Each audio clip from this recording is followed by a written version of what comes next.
आज हम अनंत राज लिमिटेड की 11 मई 2026 की रेगुलेटरी फाइलिंग का एक डीप डाइव विश्लेषण करने वाले हैं। देखिए, ये सिर्फ एक आम बोरिंग फाइनेंशियल डॉक्यूमेंट नहीं है। ये एक ऐसी कहानी है जिसमें मैसिव फाइनेंशियल ग्रोथ है और एक बेहद बोल्ड स्ट्रेटेजिक कॉर्पोरेट स्प्लिट यानी डीमर्जर शामिल है। आइए मिलकर इस डॉक्यूमेंट के पीछे की पूरी पिक्चर समझते हैं और देखते हैं कि इस कंपनी का आने वाला कल कैसा होने वाला है। इस पूरे 42 पेज के हेवी डॉक्यूमेंट को हमने 4 मेन हिस्सों में बांट दिया है। पहला, FY26 के फाइनेंशियल हाइलाइट्स। दूसरा, उनका डेटा सेंटर एक्सपेंशन। तीसरा, ये बड़ा स्ट्रेटेजिक डीमर्जर। और चौथा, इनकी लीडरशिप और गवर्नेंस में आए नए बदलाव। ठीक है, तो बिना देरी किए शुरुआत करते हैं पहले हिस्से से, यानी FY26 के रिकॉर्ड ब्रेकिंग फाइनेंशियल नंबर्स। आइए देखते हैं किन आंकड़ों ने मार्केट में इतनी हलचल मचा रखी है। ध्यान दीजिए इस आंकड़े पर, 2579.08 करोड़ रुपए। ये FY26 के लिए कंपनी की कंसोलिडेटेड टोटल इनकम है। सच में ये एक मैसिव फिगर है जो साफ दिखाता है कि इस यूनिफाइड कंपनी का फाइनेंशियल फुटप्रिंट आज की डेट में कितना विशाल हो चुका है। और जब हम बॉटम लाइन यानी नेट प्रॉफिट की बात करते हैं तो वो है 557.02 करोड़ रुपए। ये सीधा सा प्रूफ है कि टॉप लाइन में जो रेवेन्यू दिख रहा है वो सिर्फ हवा में नहीं है, वो एक्चुअली एक बहुत ही सॉलिड और मजबूत प्रॉफिट में कन्वर्ट हो रहा है।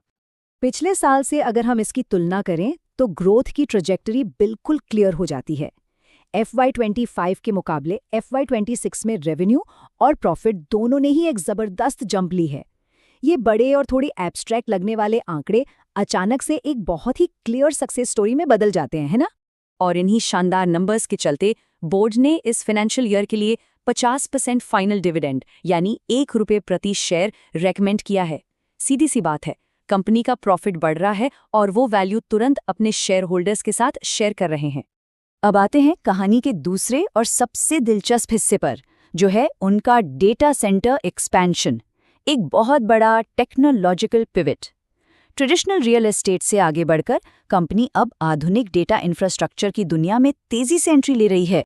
टेक बिजनेस के एवोल्यूशन को अगर हम ध्यान से समझें तो शुरुआत होती है 2019 में डेटा लोकलाइजेशन पॉलिसीज के साथ। फिर FY23 में उन्होंने अपनी को-लोकेशन सर्विसेज स्टार्ट की। उसके बाद अक्टूबर 2024 में क्लाउड सर्विसेज लॉन्च हुई और अब 2026 में साउथ इंडिया में अपना बेस स्ट्रॉन्ग करने के लिए उन्होंने आंध्र प्रदेश सरकार के साथ 50 मेगावाट का एक नया MOU साइन कर लिया है। एकदम रैपिड और फोकस्ड ग्रोथ। और इस एम्बिशियस ग्रोथ को सच करने के लिए जो निवेश चाहिए वो कोई छोटा मोटा अमाउंट नहीं है। सोचिए, पूरे 20,000 करोड़ रुपए। ये मैसिव इन्वेस्टमेंट उनके 357 मेगावाट के total planned IT load capacity को बिल्ड करने में लगाया जाएगा। एक और बड़ा गेम चेंजर ये है कि कंपनी अब ministry of electronics and IT यानी मेटी के साथ एक सॉवरेन क्लाउड सर्विस प्रोवाइडर के तौर पर एम्पैनल्ड हो चुकी है। इसका सीधा मतलब ये है कि सरकार, टेलीकॉम और बड़े एंटरप्राइजेज के सेंसिटिव डिजिटल डेटा को हैंडल करने के लिए इनके पास ऑफिशियल अप्रूवल है। ये अपने आप में एक बहुत बड़ा स्ट्रेटेजिक एडवांटेज है। सो यहाँ एक सबसे क्रूशियल पॉइंट आता है, तीसरा हिस्सा, अ स्ट्रेटेजिक डीमर्जर। बोर्ड को अब ये पूरी तरह एहसास हो गया है कि उनके ये दोनों बूमिंग बिजनेसेस अब इतने मैसिव हो चुके हैं कि उन्हें अब कंप्लीटली अलग-अलग रास्तों पर आगे बढ़ना होगा। देखिए, फाइलिंग में ये बिल्कुल स्पष्ट किया गया है कि इन दोनों सेक्टर्स का नेचर जमीन आसमान का अंतर रखता है।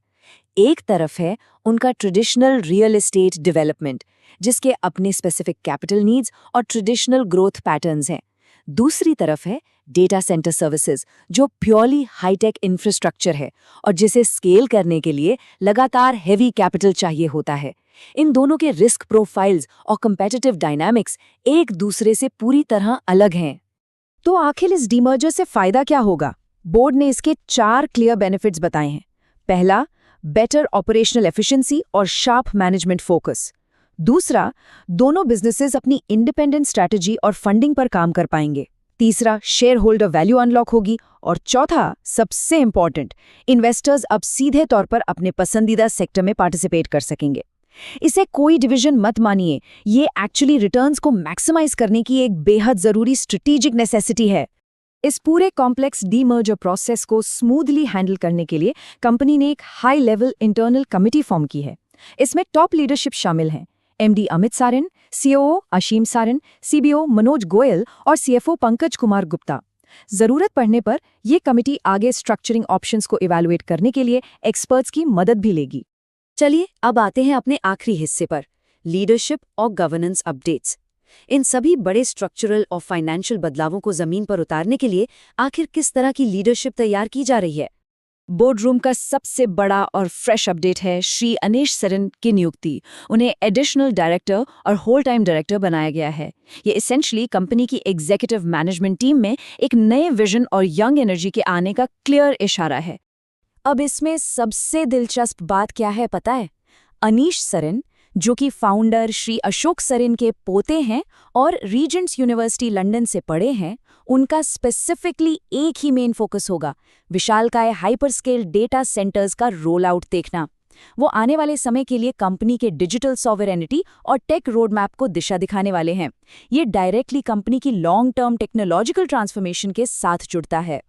तो इन सभी बातों को समझने के बाद अंत में एक बहुत ही चुनौतीपूर्ण सवाल खड़ा होता है। क्या ये 20,000 करोड़ रुपए का मैसिव टेक्नोलॉजिकल पिवट और उसके साथ आने वाला ये ऐतिहासिक डीमर्जर इन दोनों आने वाले इंडिपेंडेंट जायंट्स के भविष्य को पूरी तरह रीडिफाइन कर देगा?